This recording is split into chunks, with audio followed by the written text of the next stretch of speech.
Welcome back to another SCP and Those Twisted Pines reading, dear researchers. Today we're going to be reading SCP-3310, The Old Man of the Lake. Now without further ado, item number SCP-3310, Object Class, Archon, Special Containment Procedures. As a result of the inability to remove SCP-3310 from Crater Lake, containment must be focused on the prevention of activation events caused by the impediment of SCP-3310's movement. SCP-3310 is never to be removed from the lake, and if its movement ever becomes restricted, it is to be released or returned to Crater Lake immediately.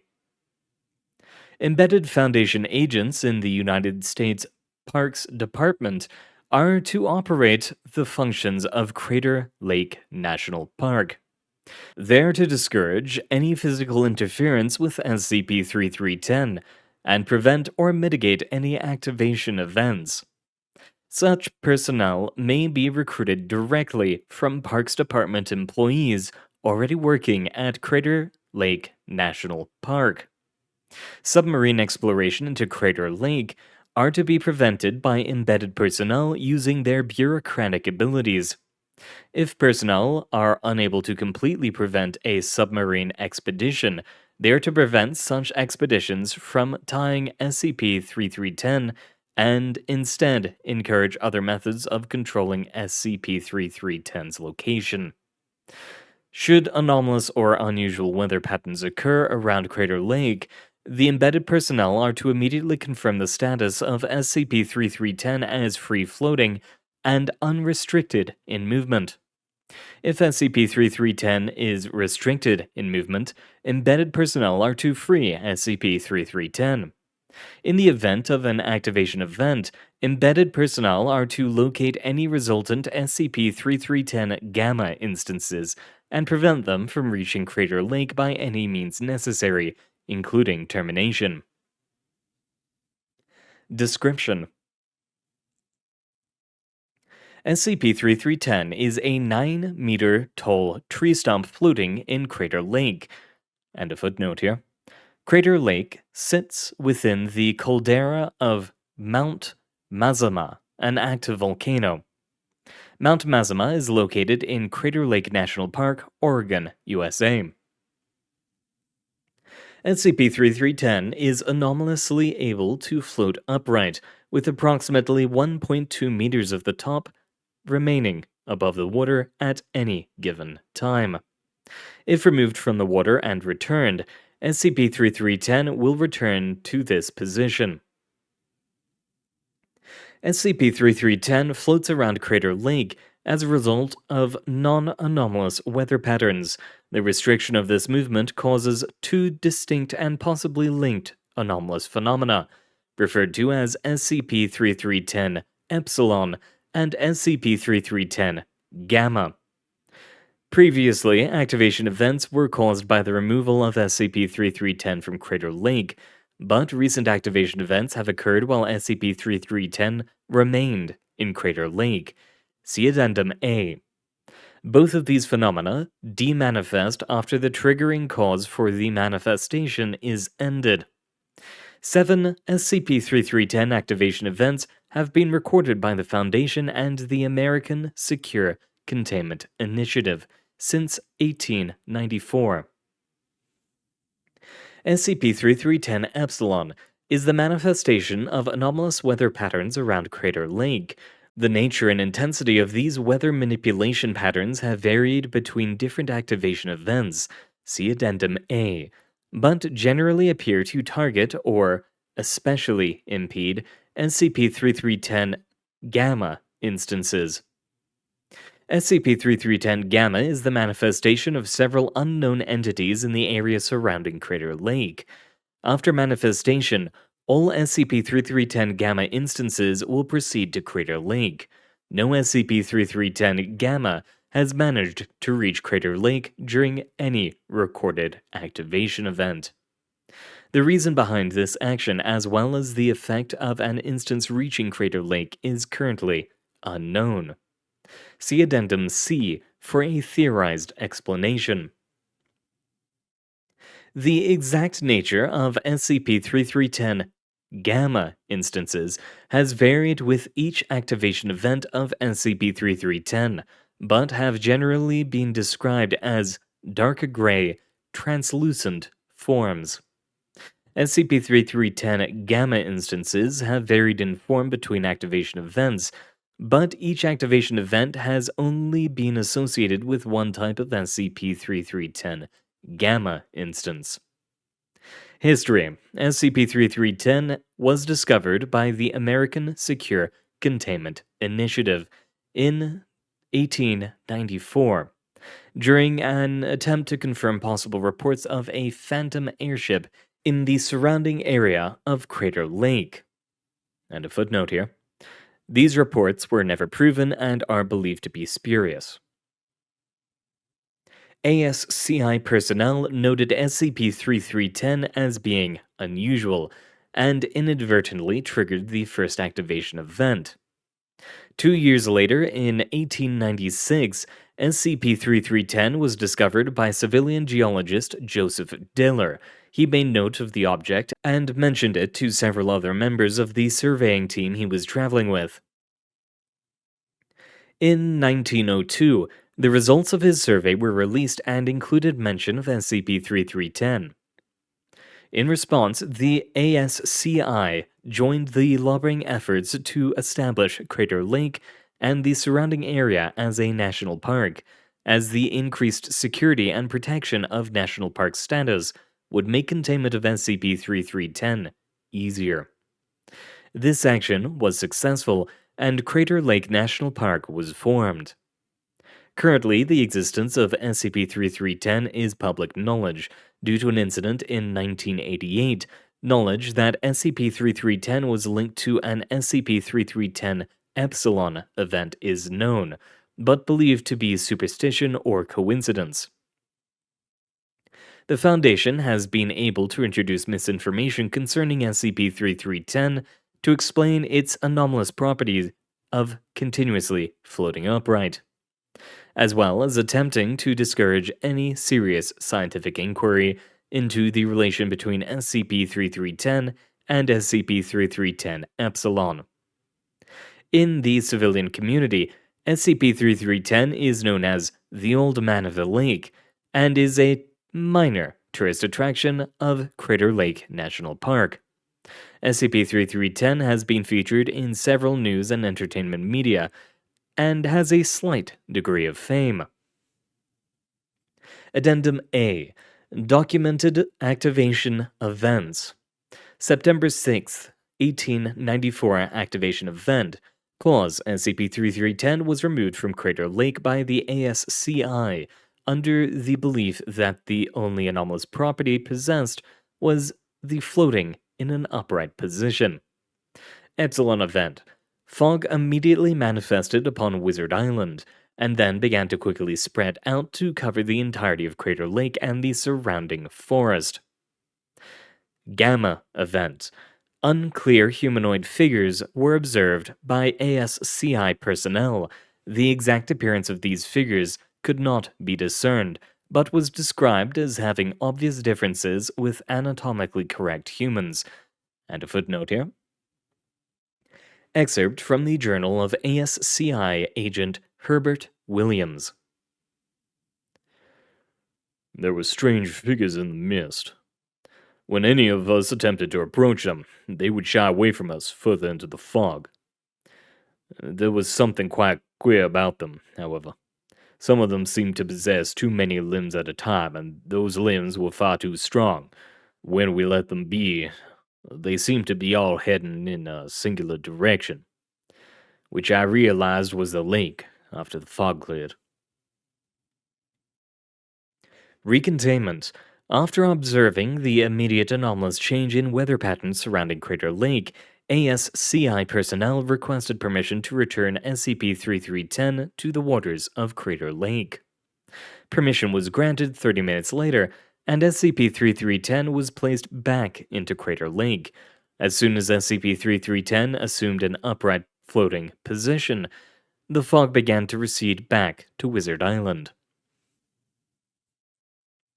May 4th. 1900 Activation Event. Cause: SCP-3310 was removed from Crater Lake by the ASCI in order to redocument the anomalous properties and form a containment strategy.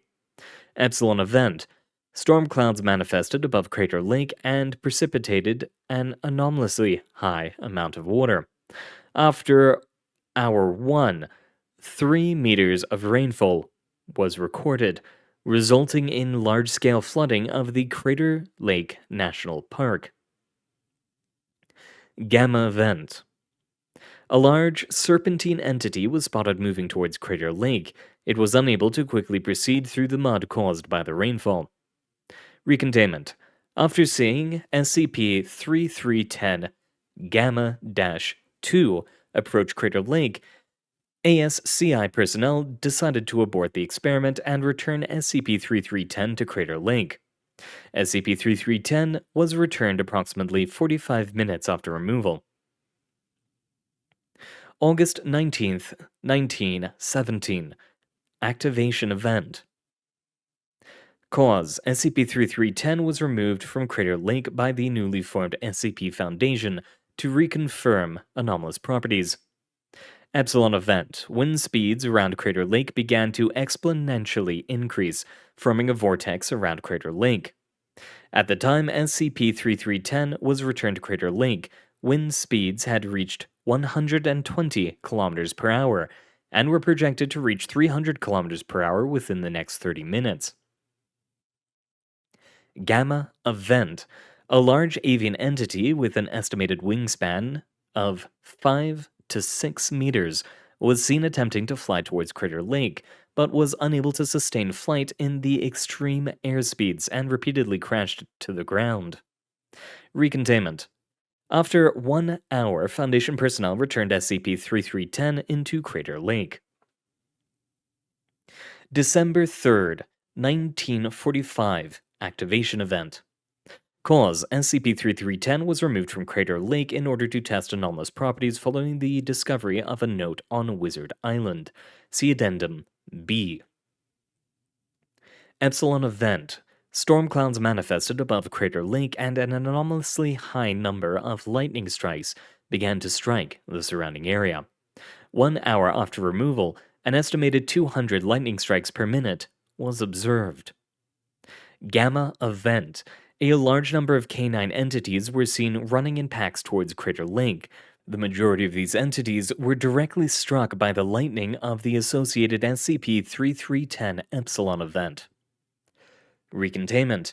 After 1 hour, Foundation personnel returned SCP-3310 into Crater Lake. Date redacted in 1988. Activation Event. Cause: civilian researchers tied SCP-3310 to the eastern shore of Wizard Island in order to safely perform a submarine expedition of Crater Lake. And a footnote here.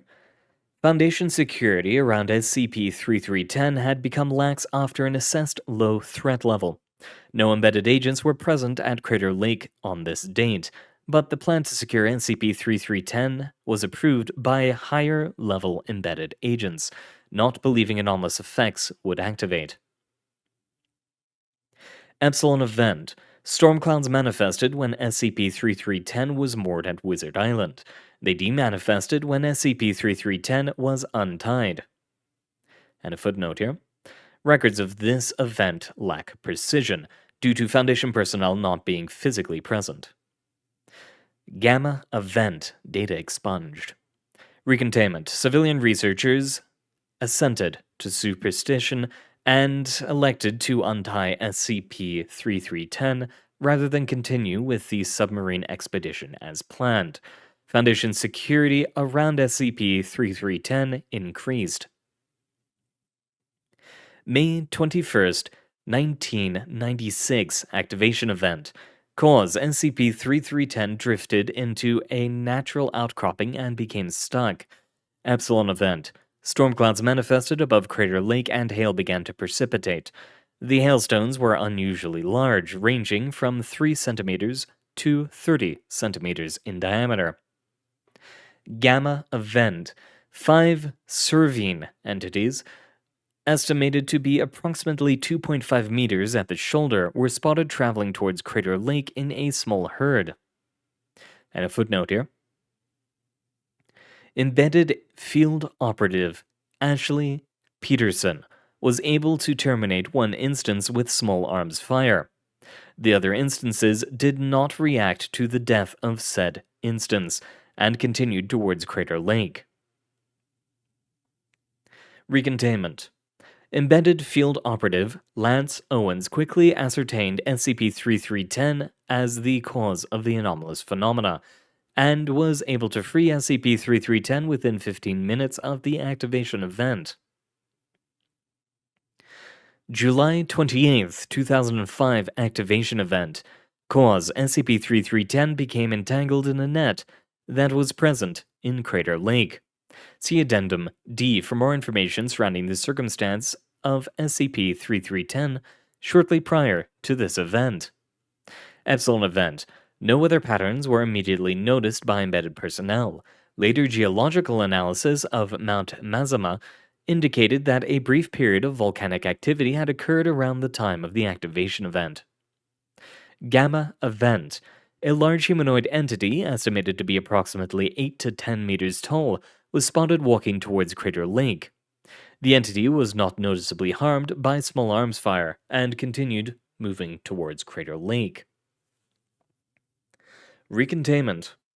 Embedded field operative Lance Owens quickly ascertained SCP-3310 as the cause of the anomalous phenomena, and was able to cut SCP-3310 loose within 5 minutes of the activation event beginning. Addendum B. Note from Pangloss. The following note and an artistic depiction of SCP-3310 were found inscribed upon a boulder on Wizard Island on November 30th, 1945. Some tombstones mark where the dead have been interred, while others serve to keep the dead interred. Those is of the latter. Pangloss. Addendum C. Office of Tactical Theology Report. Prepared by the Office of Tactical Theology. Subject: Lao and Crater Lake. Date: December 15th, 1945. Site: Reliquary Area 27. Report: Investigation by the Office of Tactical Theology has indicated that Lao is a god within the mythology recognized by the Klamath Native American tribe, indigenous to the region around Crater Lake. In this mythology, Lao is a god of the underworld and monsters, and is opposed by the god Skell, a god of the sky and animals. Lao has been described as deceased, with his remains located in Crater Lake. The following is a myth from such mythology translated into English. Skell and Lao were the mightiest of gods, warring against each other. Skell ruled over the sky and had dominion over the spirits of animals. Lao ruled over the underworld and had dominion over the spirits of monsters. One day, Lao and Skell fought each other. Lao, being the stronger and more aggressive of the two, overpowered Skell and killed him. He tore out the heart of Skell and returned to Mount Mazama, where he ruled. Lao invited all the spirits to come to Mount Mazama to celebrate his victory. Even the spirits of animals who had served Skell came. Lao hosted many games and celebrations in his triumph over his enemy. One of these games involved the spirits playing with the heart of Skell. During the game, the spirits of animals were able to steal the heart from the spirits of monsters, taking the heart with them. The spirits of animals fled from the celebrations. The monsters attempted to catch the animals and take back the heart. However, the animals were swifter and nimbler and escaped with the heart. With the heart reclaimed, they were able to perform a ritual and return Skell to life. Skell, returned to life, challenged Lao again.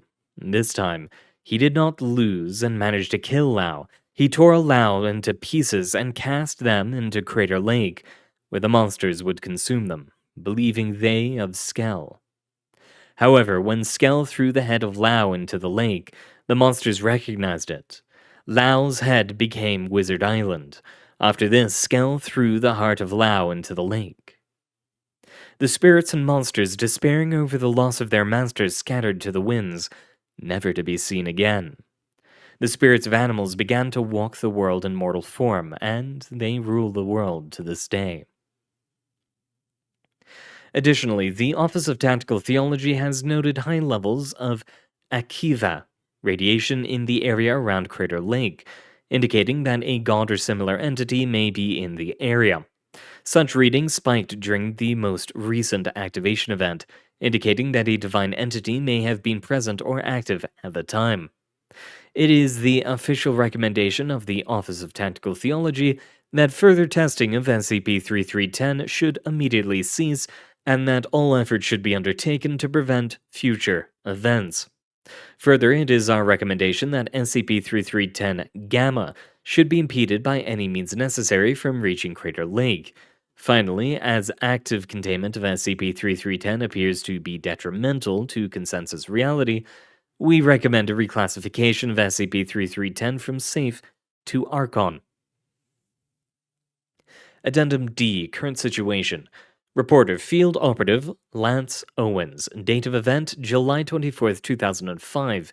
Severity of event low. Sigma type varies. Gamma type varies. Event duration ongoing. I'm not sure if this is the right format to say something like this, but I'm not sure how else I should do it. This is what I was told to use whenever the old man got stuck, but nobody ever told me what I should do if I needed to file something else instead. I've only really ever been briefed on what to do concerning 3310, and that's my only interaction with the Foundation. I'm sorry if this is wrong. There hasn't been an activation event of SCP-3310, but there's been some strange things happening around Crater Lake that I didn't think were right.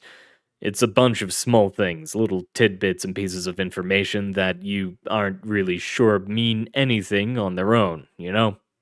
It's just built up to the point where I felt I had to say something. I guess I should start. The first things first. The weather around Crater Lake has been getting freaky lately.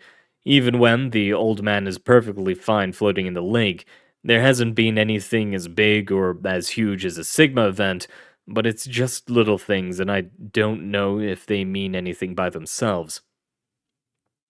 The temperatures have been odd lately. One day last week, the temperatures spiked to 90 degrees, which is significantly above the average temperatures up here. It stayed there for about an hour, and then dropped back down to the normal temps in the 60s we get. That's not the first time it's happened, mind you. We've been getting that a couple times every summer for a decade, and the reverse in the winter. There's been some strange weather too. 3 weeks ago, it snowed a foot in July. Snow in July isn't weird out here, but that's more than we're used to.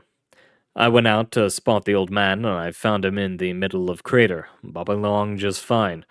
The snow kept falling, and it seemed like a normal light snowfall, except for the time of year. I watched the old man the entire time, and he was fine the entire time. There's also been strange sightings that I think might be related to the Gammas.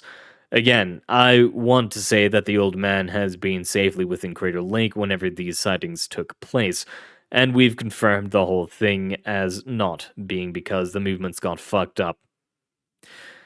Ever since that event in 96, wolves howl on some of the full moons. It's loud, and you can hear the howls for miles. There's only one problem. There aren't wolves in Crater Lake or anywhere around here. On one of the first nights, I went out to check out the problem. I got down to the lake and saw dozens of massive wolves the size of cars howling in unison. They didn't react to me being there at all, just standing there, howling at the water's edge. They were all gray and vague, like how Ash has described the Gammas to me as. I went back to get a gun, and by the time I got back, they were gone. At the start of this summer, we got some campers, and me and Ash stayed on camp to make sure nothing bad happened. That night, we heard this low hum coming from somewhere. The campers said it was a UFO, but we knew better. The hum kept getting louder, but we couldn't leave to check it out, since we had to keep an eye on the campers. The hum kept getting louder and louder, and then a dark shape flew over the camp, heading off into the distance. I chased after it while Ash stayed behind to keep watch on the campers. I was able to follow it for a couple minutes before the trails couldn't be passed anymore, at which point I decided to go check on the old man. I got to the lake and went out on the boat, looking for the old man. He was drifting alone peacefully on the lake. The whole scene was nice and peaceful, until the shape flew over us and then crashed into the water. It was the strangest thing. It didn't break in the surface, just bounced right off like it was concrete. There was no spray of water, no explosion. The thing just picked itself up and left. I don't want to seem like I'm jumping to conclusions here. I've held off on reporting any of this because none of it seemed linked to the old man to me. But lately I've been thinking. We don't really know how this works, do we? I don't know if some eggheads in a lab have pieced this whole thing together, but you haven't told me if you did. What if Lao is breaking through or is growing stronger or something? The stuff I've seen recently, it seems like the old man is failing to do its job. I mean, 10 years ago, there was that whole incident where it activated while it was still in Crater Lake. I've got notes about the ASCII tying the thing up and not getting a response, which means that something had to have changed recently. And with the whole ghosts and minor weather disturbances, it just feels like stuff is slipping through. And that's all the time we have for today, dear researchers. A rather odd floating log. And I'm rather curious in how this connects to those twisted pines. More than it just being a piece of wood, of course. But that'll be for next week. Thank you very much for coming, dear researchers. Hopefully this gets explained a little bit more, and I hope to see you all next time. Good luck out there.